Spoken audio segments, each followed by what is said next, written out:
नमस्कार साथियों, फिर से स्वागत करता हूं आपके अपने YouTube channel ocean coaching classes में। और मैं हूं संदीप जावेद। आज हम नई वीडियो लेके आए आपके सामने और इस वीडियो के माध्यम से आपको बताएंगे जो 17 नंबर जो प्रश्नमाला है प्रायिकता की, सॉरी 18 नंबर जो प्रश्नमाला है प्रायिकता की, वो आपको कराएंगे। आपको बेसिक से बेसिक कराऊंगा, जीरो से कराऊंगा, आपको अच्छी तरह से समझ में आएगी ये आशा करता हूँ। और पूरी उम्मीद करूंगा आपको फुल अच्छी तरह से 100% 100% परफेक्ट समझाने की। चलिए आज की क्लास स्टार्ट करते हैं। और आज की क्लास में हम आपको बताएंगे प्रायिकता के बारे में। जो प्रश्नमाला 18वीं आती है, कौन सी आती है? 18वीं प्रायिकता। ठीक है, ये प्रायिकता की जो प्रश्नमाला है ये 3 नंबर की आती है। यानी कितने अंकों की आती है? 3 अंकों की आती है। बहुत ही सिंपल प्रश्नावली है। बेसिकली आपको बताता हूँ प्रायिकता में क्या होता है, यस और नो होता है। क्या होता है? यस और नो। यानी जितने परिणाम होते हैं उसमें या तो होगा या फिर नहीं होगा। क्या होगा? होगा या फिर नहीं होगा। जितने परिणाम होते हैं उसको देखा जाता है, किसकी कंडीशन पे डिपेंड करता है। जिस तरह से क्रिकेट टीम में 2 टीम होती है, उसमें आपको पता है या तो एक जीतेगी और एक क्या होगा? हारेगी। कोई भी कार्य जिस तरह से 2 व्यक्ति जा रहे हैं, मान लो एक खंभे पर लटक रहा बल्ब है, एक खंभे पर लटक रहा बल्ब है, उसको वो कंकड़ से फोड़ने की कोशिश कर रहे हैं। आपको भी पता है निश्चित है, अगर एक कंकड़ से हम उस बल्ब को फोड़ना चाहेंगे तो उस कंकड़ से वो बल्ब फूट भी सकता और नहीं भी फूट सकता। यानी यहाँ पे आपको 2 परिणाम नजर आ रहे हैं, या तो बल्ब फूट सकता है उस कंकड़ से या फिर नहीं फूटेगा। यानी लगने के बाद में आप बता पाओगे कि उसका रिजल्ट क्या होगा, बल्ब फूटता है या फिर नहीं। पहले तो आप ये बता सकते हो कि इसका परिणाम कितने होंगे। कितने परिणाम होंगे? डायरेक्टली कितने होंगे? 2 होंगे। जिस तरह से दो क्रिकेट टीम है, उनमें से आपको ये कह दिया जाए कि इसमें मैच जीतने की प्रायिकता क्या होगी। आपको पता है कि इसकी प्रायिकता 1 होगी। मैच जीतने की प्रायिकता क्या होगी? 1 होगी। आपको पता है कि क्रिकेट टीम में 2 टीम है, उसमें से एक मैच जीतेगी और एक मैच हारेगी। यानी यहाँ पे 2 टीम है, तो कुल जो प्रायिकता निकलेगी वो दोनों टीमों पर निकलेगी। किस पे निकलेगी? दोनों टीमों पर निकलेगी। और आपको ये कह दिया जाए कि एक मैच जीतने की प्रायिकता क्या होगी, एक टीम मैच जीतने की प्रायिकता कितनी होगी। आपको पता है कि 2 परिणाम है और 2 में से एक टीम जीतेगी। यानी 2 टीम में से एक टीम जीतेगी और एक टीम हारेगी। हारने की प्रायिकता पूछ लिया जाए तो आपको पता है कि टीम 2 है, यानी परिणाम आपके सामने 2 है, या तो हारेगी या फिर जीतेगी। तो जितने परिणाम होते हैं उसको जोड़ दिया जाता है और उनमें से जितने वो आपको परिणाम पूछा गया है कि इसका अनुकूल परिणाम क्या होगा, वो हारना और जीतना उस पर डिपेंड करेगा। अगर वो हारती है तो 1/2 और जीतती है तब भी 1/2।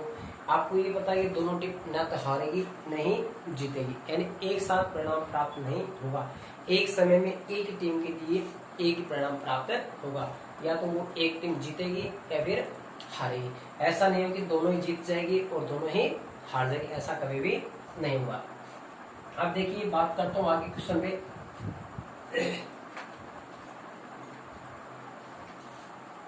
प्रायिकता होती क्या है? प्रायिकता होती क्या है? प्रश्न पूछा नहीं जाता कि प्रायिकता होती क्या है। इस पे प्रश्न आते हैं बस, किसी भी घटना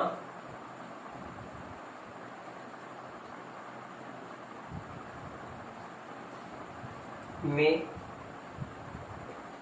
घटित होने वाले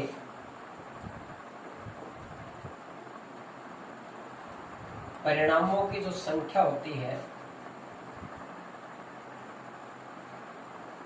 वो प्रायिकता कहलाती है। प्रायिकता किसी भी घटना में घटित होने वाले परिणामों की जो संख्या होती है वो क्या कहलाती है? प्रायिकता कहलाती है। प्रायिकता पे सामान्यतः किस तरह के प्रश्न आते हैं वो आपको बताता हूँ। कितने प्रकार के, यानी किस किस प्रकार के जो प्रश्न बनते हैं वो बनते हैं। देखो, संख्या पे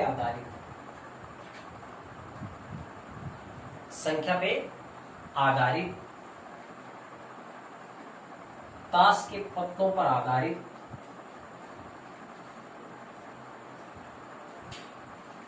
सिक्कों पर आधारित किसी प्रकार के फूल वगैरह है, इन पे आधारित क्वेश्चन बनते हैं। ज्यादातर इन्हीं में से क्वेश्चन आते हैं, समझ गए। इसके बाद में आपको एक प्रायिकता का सूत्र याद रखना है। प्रायिकता का सूत्र आपको याद रखना है। आपको ये कह दिया जाए किसी परिणाम होने की घटना का मान क्या होगा, किसी भी घटना का परिणाम होता है वो क्या होगा। यानी कोई वस्तु है, जिस तरह से आपने फेंक दिया, किसी वस्तु को आपने फेंक दिया और वो वस्तु टूटेगी या फिर नहीं टूटेगी। आपको ये कह दिया जाए कि वो वस्तु टूटेगी, इसकी प्रायिकता क्या होगी। आपको ये निश्चित पता है किसी वस्तु को आप नीचे गिरोगे तो उसके दो परिणाम होंगे, यानी कुल परिणाम कितने होंगे, या तो फिर टूटेगी या फिर नहीं टूटेगी। उसका रिजल्ट कितना ना है, एक का, या तो टूटेगी या फिर नहीं। यानी परिणाम यानी घटना घटित होने से पहले आप बता सकते हो कि इसका कुल परिणाम कितना होगा, दो होगा। कितना होगा, दो। या तो टूटेगी या फिर नहीं। यानी कितने हो गए रिजल्ट इसके, दो हो गए। लेकिन इसका रिजल्ट जो आने वाला जो अनुकूल है वो कितना होगा, एक होगा। कितना होगा, एक होगा। तो देखो प्रायिकता होना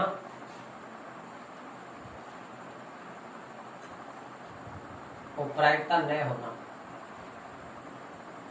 उनका परिणाम कितना होगा, एक होगा।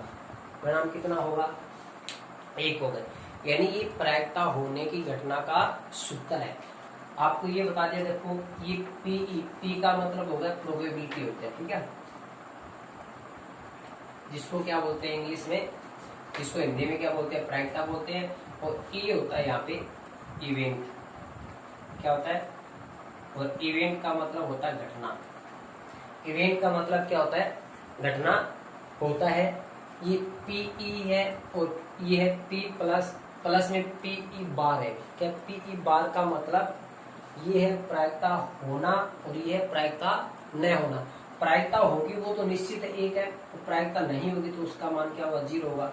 ठीक है, आपने किसी गाड़ी को धक्का लगा रहे हो, किसी गाड़ी को धक्का लगा रहे हो तो वो खिसकी नहीं, तो आपके द्वारा लगाया गया जो बल क्या हो गया, शून्य माना जाएगा। क्या माना जाएगा, यानी आपके द्वारा किया गया कार्य क्या माना जाएगा, शून्य माना जाता है। तो ये प्रायिकता घटित नहीं हुई और आपने किसी गाड़ी को धक्का लगा दिया और गाड़ी खिसक गई, उसका परिणाम आपको एक प्राप्त हो गया।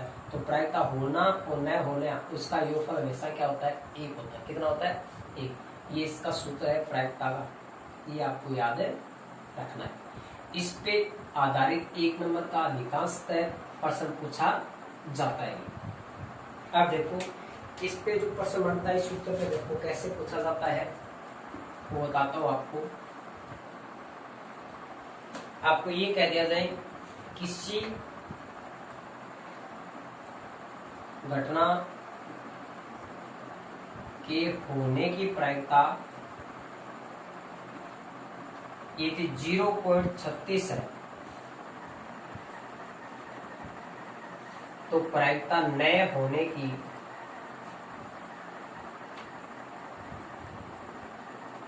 घटना ज्ञात करो। समझे, घटना के होने की प्रायिकता, घटना के होने की प्रायिकता यदि 0.36 है तो प्रायिकता न होने की, प्रायिकता न होना का मतलब ये ई बार आ गया, अभी क्या आ गया, पी ई बार हो गया। और प्रायिकता होने की घटना ये हो गया पी ई, क्या हो गया, पी। तो ये है आपका प्रायिकता होने की घटना और ये है प्रायिकता न होने की घटना। उन दोनों का योगफल कितना होता है, हमेशा 1 होता है। तो प्रायिकता होने की घटना का मान आपके पास कितना है, 0.36। कितना है, 0.36। और प्रायिकता न होने की घटना आपको ज्ञात है करनी है। इक्वल टू कितना होता है, 1। कितना होता है, 1। तो इसका मान आपको प्राप्त हो जाएगा। ये प्लस में इधर आएगा, किसमें जाएगा, माइनस में। आपके पास पी ई बार बराबर में 1 और ये प्लस का माइनस में चला गया। कई बच्चे सोचते हैं यहाँ पे उलझन में पड़ जाते हैं कि एक में से 0.36 कैसे घटेगा। आपको कुछ भी नहीं करना, 100 में से घटा देना है। कितने में से घटाना, आपको 100 में से 36 तो घटाना तो होगा। 100 में पहले 30 घटा दो, 70 बच गए। 70 में 6 घटा दो, 64 बच गए। कितने बच गए, 64 बच गए। आप 64 लिख दो, कितना लिख दो, 64।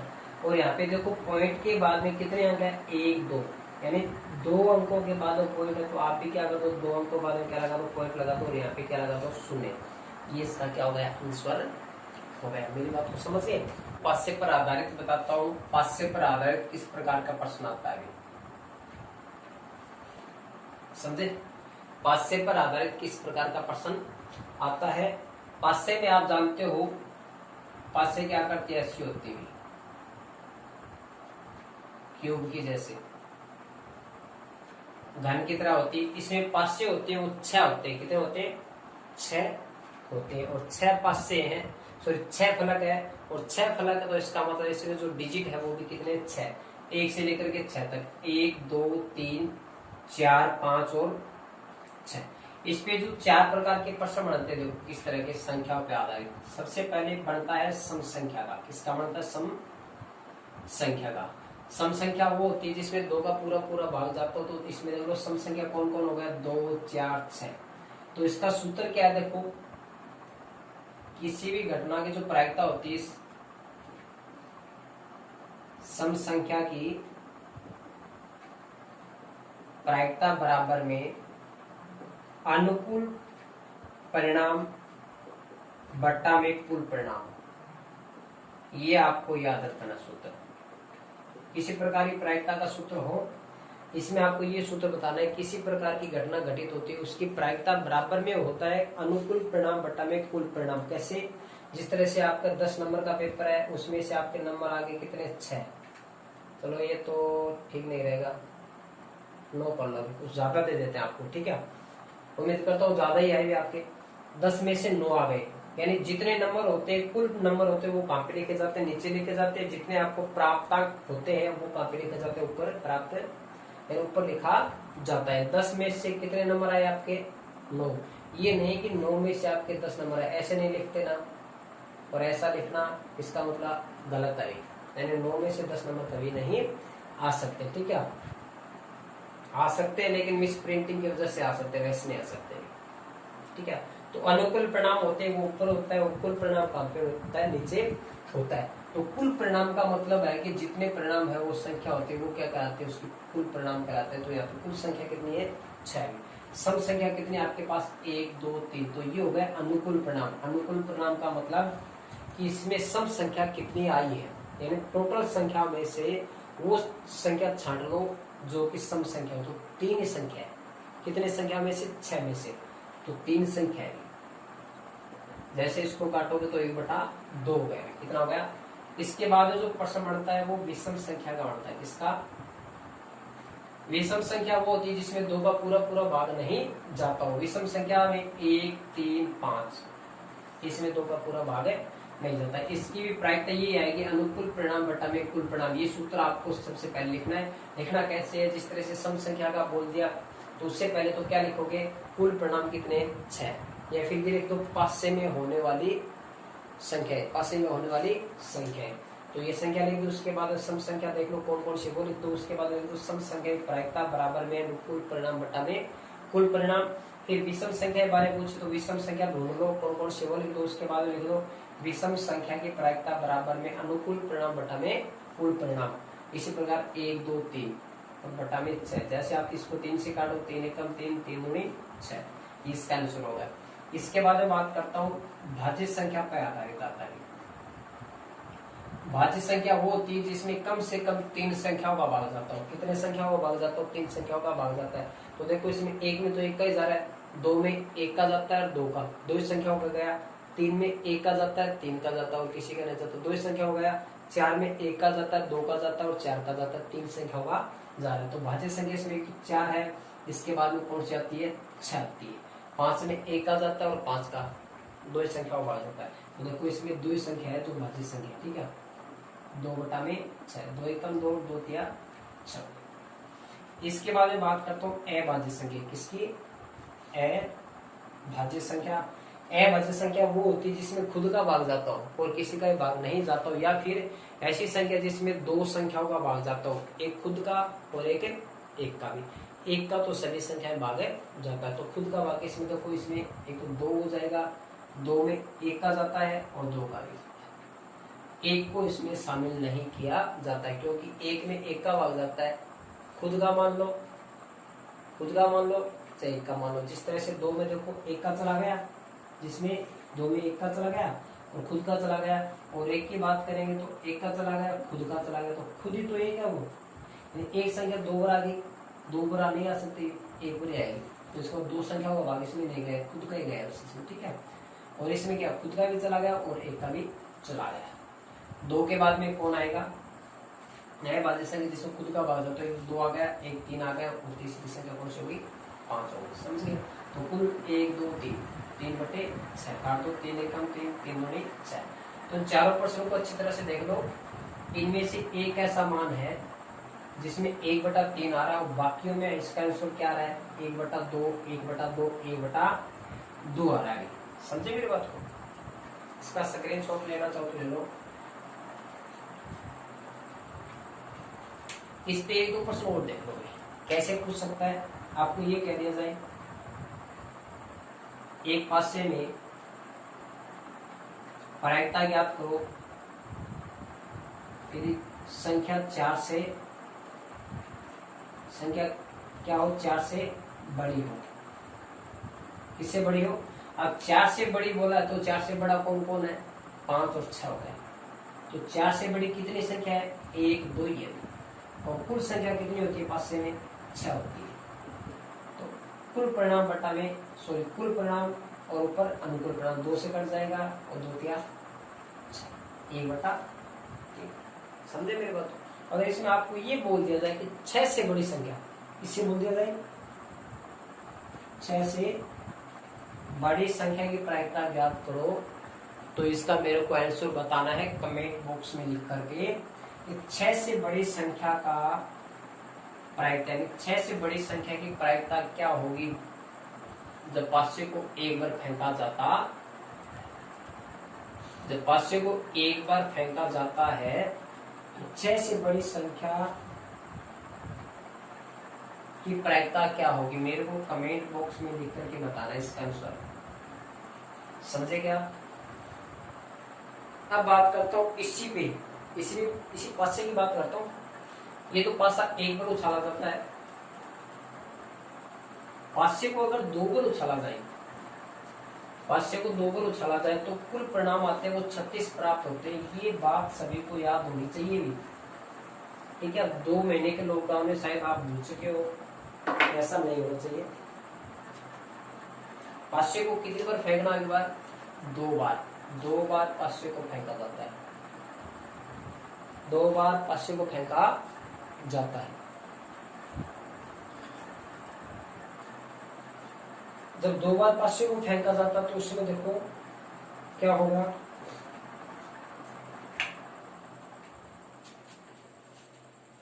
दो बार पासे को फेंका जाएगा तो उसमें जो कुल परिणाम होंगे वो आपको याद रखना है। कुल परिणाम होते हैं 36। वो होते कैसे, देखो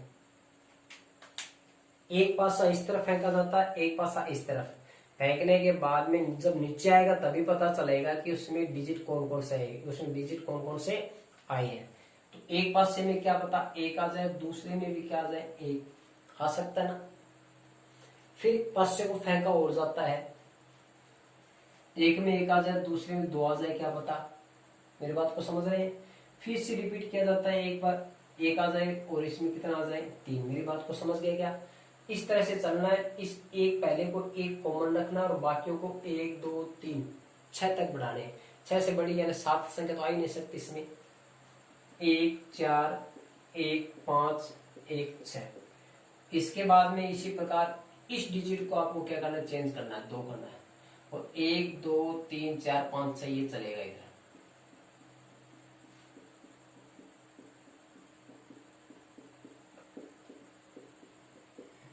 इसके बाद में 3 हो जाएगा, 3 1 3 2 3 3 3 4 3 5 3 6, इधर फिर 4 1 4 2 4 3 4 4 4 5 और 4 6, इधर 5 1 5 2 5 3 5 4 5 5 5 6।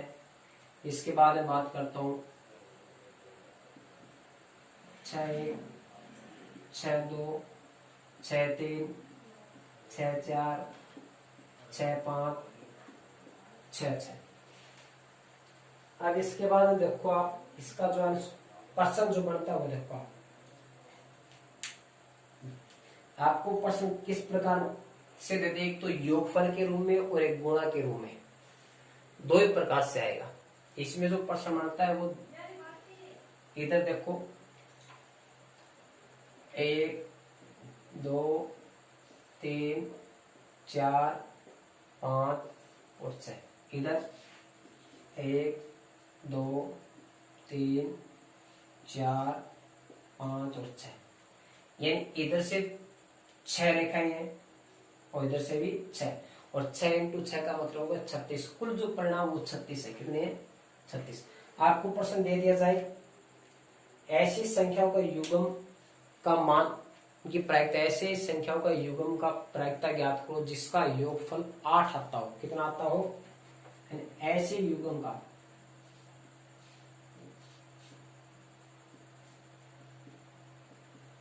योगफल की प्रायिकता ज्ञात करो जिसका मान कितना आता हो? 8 आता हो। कितना आता हो? 8। तो युग्म का मतलब हो तो जोड़ा, तो ये सभी जोड़े के रूप में संख्या सभी जिसका योगफल कितना आना चाहिए? 8 आना चाहिए। अब पहले वाली सीरीज में चलो आप इसमें जिसका दो संख्याओं का योगफल 8 आ जाता हो, तो मैक्सिमम बड़ी संख्या कितनी है? 6 और 1 7, तो इसमें तो होगा नहीं। अगले में देखो आप, ये रहा 6 2 8। जब आपको एक लाइन में मिल जाए, एक लाइन में अगर आपको जिसका योगफल प्राप्त हो जाए, तो आपको क्या करना है? सीधा सा तरीका बताता हूँ आपको। तिरछी रेखा सीधी स्ट्रेट लेके चलनी है। क्या लेके चलनी है? स्ट्रेट, सीधी सीधी ऐसे।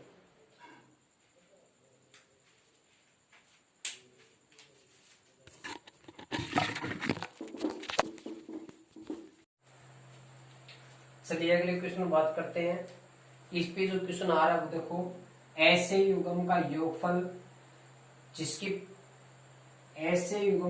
जिसका कितना आता हो? 8 आता हो, यानी ऐसा युग्म जिसका योगफल कितना आता हो?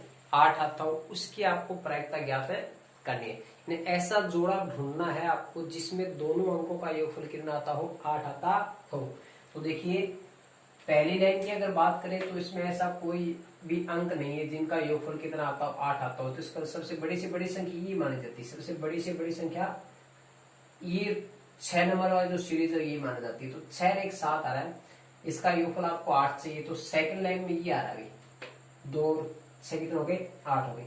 आपको तिरछी यानी दाई साइड से बाई साइड की तरफ आपको एक कर्ण खींचना है। क्या खींचना है? कर्ण यानी विकर्ण खींचना आपको सीधा। देखो इसके सामने चलो, और उनका योगफल हमेशा एक जैसे रहेगा। तो जैसे 6 2 8 3 5 8 4 4 8 5 3 8 और 6 2 कितने हो गए? 8 हो गए। तो यहाँ पे ढूंढ लो कितने परिणाम हो गए? 1 2 3 4 और 5, और कुल परिणाम कितने हैं? 36। तो इसका सूत्र क्या हो जाएगा? जिसका युग्म का योगफल, यानी ऐसे युग्म जिसका योगफल कितना आ रहा हो? 8 आ रहा हो। ठीक है।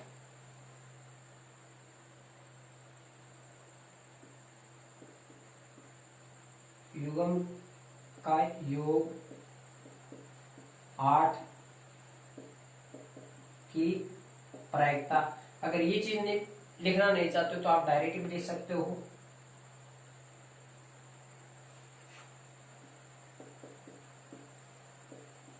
आठ की प्रायिकता, किसकी? 8 की प्रायिकता बराबर अनुकूल परिणाम बटा में कुल परिणाम। अनुकूल परिणाम बटा में कुल परिणाम।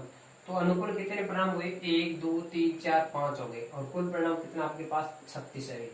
और 5 और 36 आपस में कटेंगे नहीं, तो इसका सही आंसर क्या बन जाएगा? 5/36 हो जाएगा। इस पे आधारित एक प्रश्न आपको और बताता हूँ। ऐसे युग्म का जोड़ा, ऐसे युग्म की प्रायिकता जिसका योगफल कितना आता? 9 आता हो। कितना आता हो? 9 आता हो। तो ढूंढ लो इसमें। देखो ये 6 2 8 हो गए, 6 और 3 कितने हो गए? 9। इसके सामने चलना, आपको एक विकर्ण खींचना है आपको।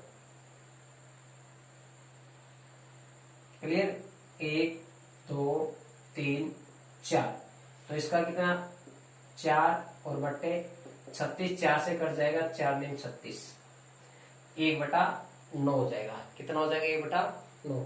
तो गुणा के रूप में भी आ सकता है। ऐसा युग्म की प्रायिकता ज्ञात करो जिसका गुणनफल कितना आता हो 6 आता हो। कितना आता हो 6 आता हो। कितना आता हो 6 आता हो।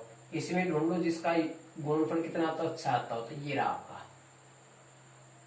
समझे मेरी बात को, 6 कम 6।